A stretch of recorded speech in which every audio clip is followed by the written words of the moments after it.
My name is Dale Bond, and I am a mother of 3, a wife, and I've lived in the Grande Prairie community for the last 28 years.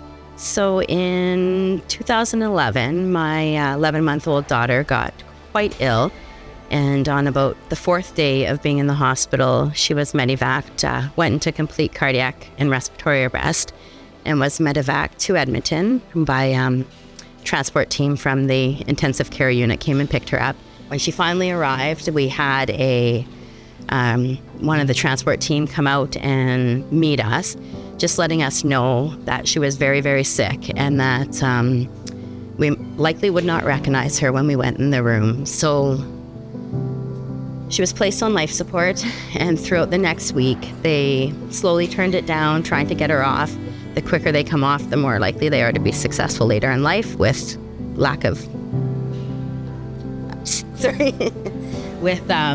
less impact, I guess, negative impact.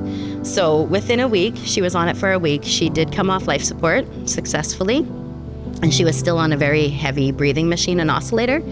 And the clinical nurse came out to see us in the waiting room at the hospital and just let us know, asked if the doctor had come, and we said, yeah. We know that they're cleaning her up and we're going to make our way in there.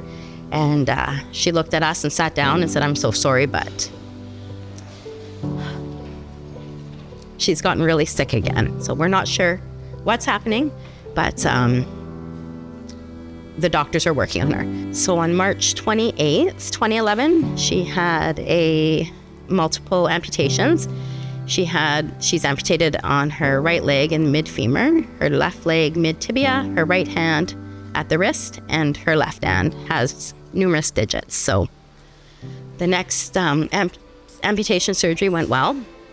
She was complete champ, and a couple days later we moved into supported accommodation, and she just continued to thrive and get better. And about a month after that, she was finally released from hospital, but had to spend another 4 months in Edmonton. We went in my mind, it was going to be a place that was solemn and sad and filled with a lack of privacy. And then we walked in, and you felt this weight just leave your body. It was beyond what we could have even imagined. There was someone there that was always caring for you as the caregiver, just ensuring that your needs were being met. So having someone take care of our needs meant the world to us. It gave us an opportunity to thrive and be healthy so that we could go into the hospital and see our child and just understand and listen and be better and more ready for them.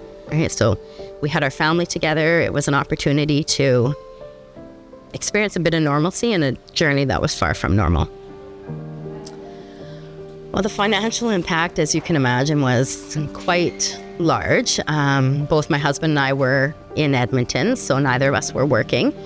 And so not only do we not have an income, but you still have all your bills at home. Like, life doesn't stop because you have a sick family member. So we still had to keep up with that, but then also a totally another life we had to fund, right? So it was quite astronomical. You've left your community, you've left your family, and they're there to support you, but it's hard to, and you feel that 100%, but you don't want to burden them with the reality of what you're going through, and it's hard to explain what you're going through. So you stay positive and share pieces of your journey with them, but no one truly understands that besides others who have gone through it.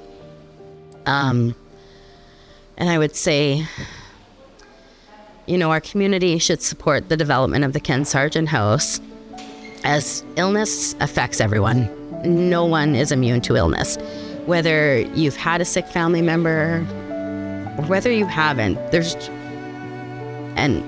always someone who needs support. So you've probably known someone who has used supported accommodation. If you haven't, you probably will, or know someone who should have used it or needed it.